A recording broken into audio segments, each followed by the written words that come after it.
Good morning. I have remarks which I will read, but you know what they say, when you know the subject matter really well, you don't really need remarks. But I will nonetheless stick with them. Again, good morning. One of the most important responsibilities of any governor, any administration, I know Sheila joins me in that, is choosing an individual to serve as New Jersey's Attorney General. To be sure, the Attorney General is not the governor's lawyer, but the people's lawyer. An attorney entrusted to represent all New Jerseyans and our values and our laws. During my first term, in our first term, we were fortunate to be served in this capacity by Attorneys General Gurbir Grewal and Andrew Brooke. They stood firm for our values, particularly when the former federal administration sought to undermine them. They worked to get illegal guns off our streets and defended our groundbreaking gun safety laws in court. They launched new policing practices to improve the relationships between law enforcement on the one hand and the residents they serve on the other. They took action to protect our immigrant communities. They took on polluters. They stood up for consumers, and so much more. I thank them both. They each have set tremendous legacies within the office of the Attorney General. I spoke with Andrew yesterday, and he was, as always, a consummate professional. We've not heard the last of Andrew Brooke, and he will go to great heights. As I look toward the upcoming 4 years and the challenges that lay ahead, I will once again look to the Attorney General to stand up for our New Jersey values and to keep the office and our state moving forward. To meet this challenge, it is my honor and pleasure to nominate Matt Platkin to serve as the 62nd Attorney General of the state of New Jersey, and I'm honored that Lieutenant Governor Sheila Oliver stands with me today, and so many friends and allies of Matt who are here. Matt grew up in Florham Park and Morristown and graduated from Madison High School. He currently resides in the People's Republic of Montclair with his wife Sophia and their son Robert, who are both with us today. And we're also honored to be joined by Matt's mom and dad, Judy and Larry. Matt holds both of his undergraduate and law degrees from Stanford University. Contrary to any rumors, I do not hold his having absconded to the other coast against him. Importantly, he came back to New Jersey to engage in public service and give back to the state that gave him so much. Tammy, who is with us today, and I have known Matt personally and professionally for the past 8 years. In fact, he was volunteer number one in the earliest days of our New Jersey mission. I have seen his intellect, his work ethic, his commitment to good governance, and his ethical sense of right and wrong. As my first chief counsel, he was my primary advisor on all of our administration's legal matters and spearheaded many of our policy initiatives, including gun safety, voting rights, and the rights of those left at society's margins. I mentioned that Matt was a volunteer. Indeed, back when he was a volunteer and then later on as a paid professional, Matt was not legal counsel, he was head of policy, and those chops have served him well at every step of the way. But I particularly think of the earliest days of the pandemic as he ably led the counsel's office in helping us confront the greatest public health crisis, not only of this current century, but of the past 100 years. Every attorney general needs strong legal skills. Chris Perino is here. He was an outstanding attorney general, and I know he can attest to that, and he embodies that, which Matt has in spades and has proven in his time as chief counsel, in private practice, and in the pro bono work he has undertaken. But every attorney general also needs to lead with empathy, and Matt has that too. That trait is written throughout many of the laws he helped craft and see passed as chief counsel. Under our state's constitution, unlike most of the cabinet, the attorney general is given a layer of independence. As I noted earlier, the Attorney General isn't the governor's lawyer, but the people's lawyer, entrusted with enforcing the laws of our state fairly and even-handedly. The independence is most crucial in matters which are criminal in nature and must, because of that, be absolutely free of politics. I know Matt has the backbone and the fortitude to uphold this sacred principle. As I noted in my second inaugural address, just because one term ends and another begins does not mean that the old challenges fade away. And the same can be said for the Attorney General. I know Matt will continue the Attorney General's office's strong record of taking on polluters, fraudsters, and other criminals.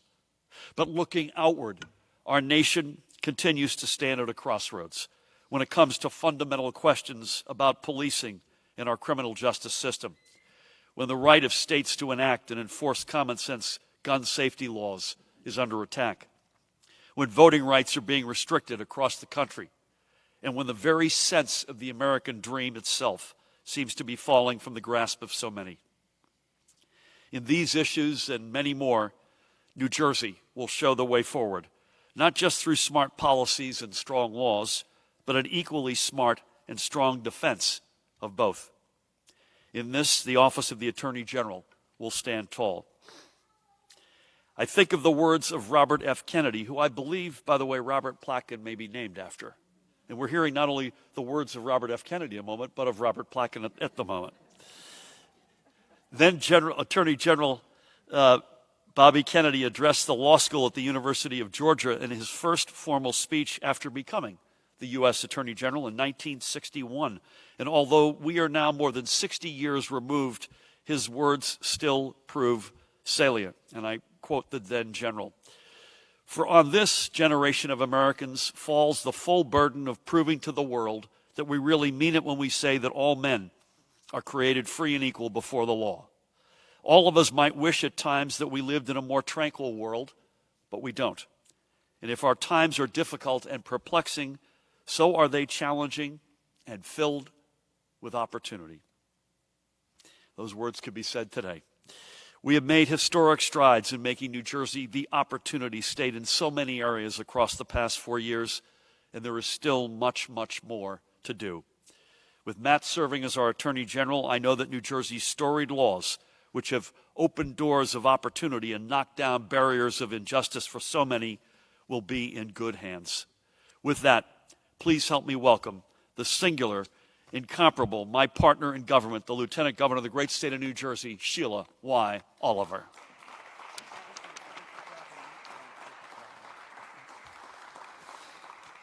Good morning. I have had the opportunity to be in this auditorium, this wonderful War Memorial Auditorium, on many occasions. But I must tell you, in all sincerity, today is one of the happiest and most exciting days that I have been in this auditorium. Thank you, Governor Murphy. Having had a front row seat, I can attest to everything that Governor Murphy has said about Matt. In so many of our policy victories across our first term, it was Matt who helped craft the laws that are now setting New Jersey apart as a national leader. From equal pay to voting rights, from gun safety to the minimum wage, from future-focused investments in our budget, in the hundreds of bills that have been signed into law that made every day better for regular New Jerseyans. And often in government, the public does not get to have an opportunity to see how things come to the fore. Professionals like Matt Platkin are what make things come to the fore in government.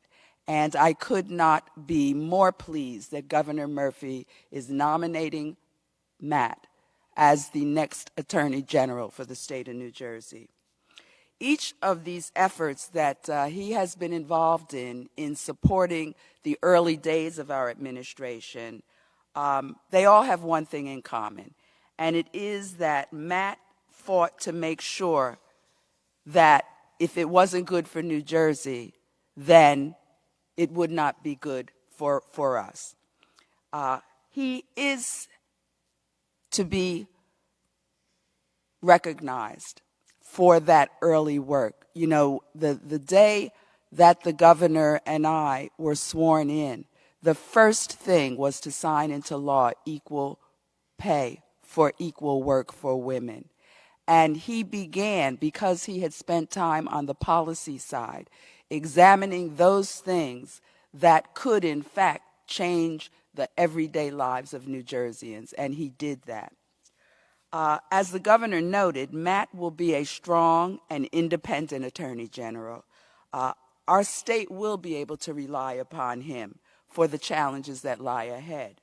He's not going to back away from taking on the right fights for the right reasons. Of this, I have no doubt, because I have seen his passion and his smarts on display. The governor made references to Kennedy, and I love some of the things that Kennedy left behind for us.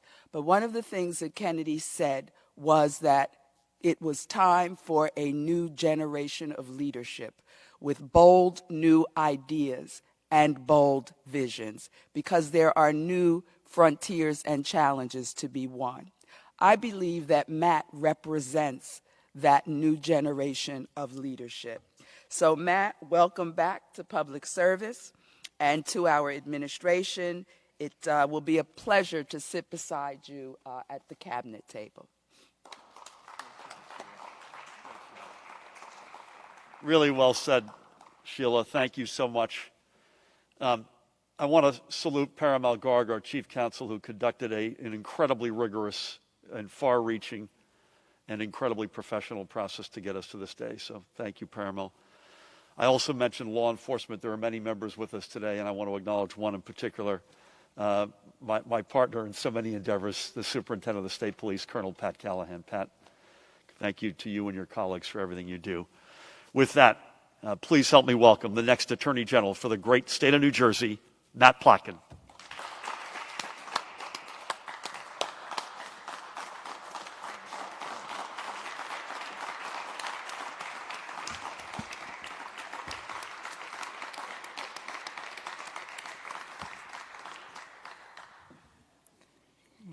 Governor Murphy, Lieutenant Governor Oliver, thank you for those incredibly gracious introductions. To say that this nomination is the honor of my life would be an understatement. I am humbled beyond measure by the confidence that you're placing in me. To the Lieutenant Governor, someone who I can say is a hero and an inspiration, I have benefited tremendously by being by your side and learning from your experience in government, and I am thrilled truly to be able to partner with you again. To my parents, Judy and Larry, who are here, thank you for always setting the right example for me and for encouraging me to dream big. To my wife, my best friend, Sophia, and the best little guy who you've probably all now heard speak, Robert, thank you for being my rock and my inspiration. We've definitely come a long way. And I know this is a team effort. Anybody who's ever served in public office knows that. This will involve sacrifices you both will make, and there's not a moment that goes by that I'm not grateful for you, and I love you. To my friends and colleagues, Chief of Staff George Helmy and Chief Counsel Parimal Garg, two people who I think we can all agree embody what it means to be public servants, who have tirelessly worked over the last 2 years steering the state through a pandemic. I'm truly excited to work with you once again. To Attorney General Andrew Bruck, someone who I have known and admired for many years, I thank you for your service and the outstanding example you've set for me and everyone else throughout the Department of Law and Public Safety during your tenure. To the many distinguished lawyers who have come before me and have graciously offered me their counsel, including several who are here today, such as former Attorney General Chris Perino, former Chief Counsel Bill Kastner, and many others, I thank you for your generosity, and I will continue to rely on your counsel in the months and years ahead. To Senate President Nicholas Scutari, Senate Judiciary Chairman Brian Stack, members of the Judiciary Committee, and members of the New Jersey State Senate, I am grateful for your consideration, and I look forward to meeting with you in the coming days and to working with you on our many shared priorities. To Speaker Craig Coughlin and members of the General Assembly, I'm eager to begin working with and collaborating with you as well. To New Jersey State Police Superintendent Colonel Pat Callahan, the thousands of women and men throughout the state police, First Assistant Jen Davenport, and the many other public servants in the Department of Law and Public Safety. It will be my honor to stand shoulder to shoulder with you every day. To the many advocates and faith leaders representing communities across our beautifully diverse state, I look forward to sharing an open line of communication with you and to achieving great results together. And last but certainly not least, to Governor Murphy and First Lady Tammy Murphy. Thank you from the bottom of my heart for the trust you are placing in me.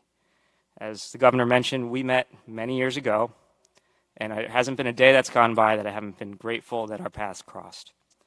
From the time we met, it was obvious to me then, just as it remains obvious to me now, that these were the people who were the right people to lead our state, and that the governor's vision for a stronger and fairer New Jersey was one that was worth fighting for. I'm just laughing, I know. This is how he reacts to me at home, too. So, I'm a product of New Jersey. My great-grandparents immigrated here and raised my grandparents just a few miles away from where I'm now raising my son. My parents met as freshmen at Rutgers, and I'm a proud graduate of our public schools. As a law student in California, I beamed when we read Abbott and Mount Laurel, two landmark New Jersey decisions that collectively made us the first state in America to stand for the proposition that every child, no matter where he or she is from, is entitled to a good home and a quality education. As both a public servant and as a litigator in private practice, throughout my career I've worked to strengthen our laws and make New Jersey a better and safer place to live and work. Plain and simple, I love this state and everything that it stands for. It is now my honor and privilege to serve as the New Jersey's next Attorney General. As our state's chief law enforcement officer, it is with great humility that I accept responsibility for enforcing the laws of this state. As Attorney General, my highest priority will always be keeping our residents safe. This means, in particular right now, bringing all necessary resources to bear to prevent violent crime. And because most violent crime involves firearms, we will use every tool at our disposal to tackle the root causes of gun violence, including by holding those accountable who foster gun violence in our communities. Under my leadership, the office will also place great priority on protecting the civil rights of all of our residents. We must acknowledge that for too many, the trust between law enforcement and the communities we serve is broken. We will redouble our efforts to repair that trust, building on the bipartisan efforts of this and prior administrations. And in doing so, we will recognize and seek to relieve the often overwhelming burden we have placed on law enforcement to not only prevent crime, but to serve as addiction and mental health counselors, all while handling a global pandemic.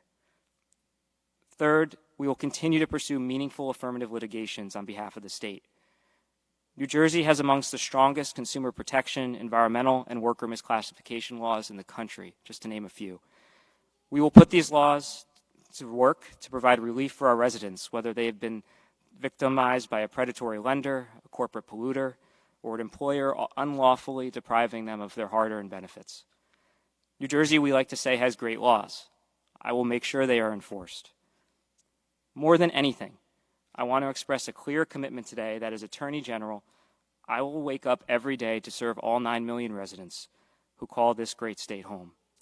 I will discharge my duties fairly and without fear or favor, and we will not shy away from tough fights when they are the right fights.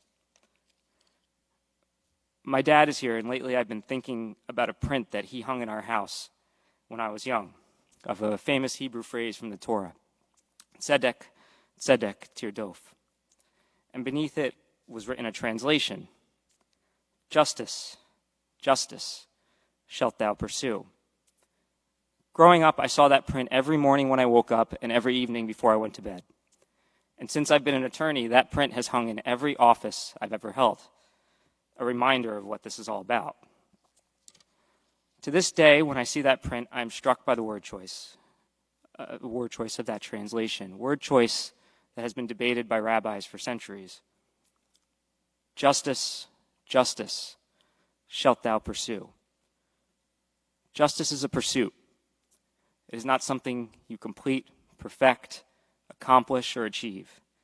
It is a pursuit, a never-ending, tireless pursuit, a pursuit that's full of disappointments and setbacks, incomplete steps, and half measures. But this pursuit of justice is not optional. It is, in fact, our obligation. And we are instructed that only by pursuing justice in an honest and just manner can we faithfully fulfill that obligation? As Attorney General, those words will be my North Star. I am privileged to wake up every day leading a department of nearly 8,000 women and men who have committed their lives to that pursuit. Collectively, we will work tirelessly to protect the people who call this state home. Governor, I thank you for this honor. I'm excited and I'm ready to get to work.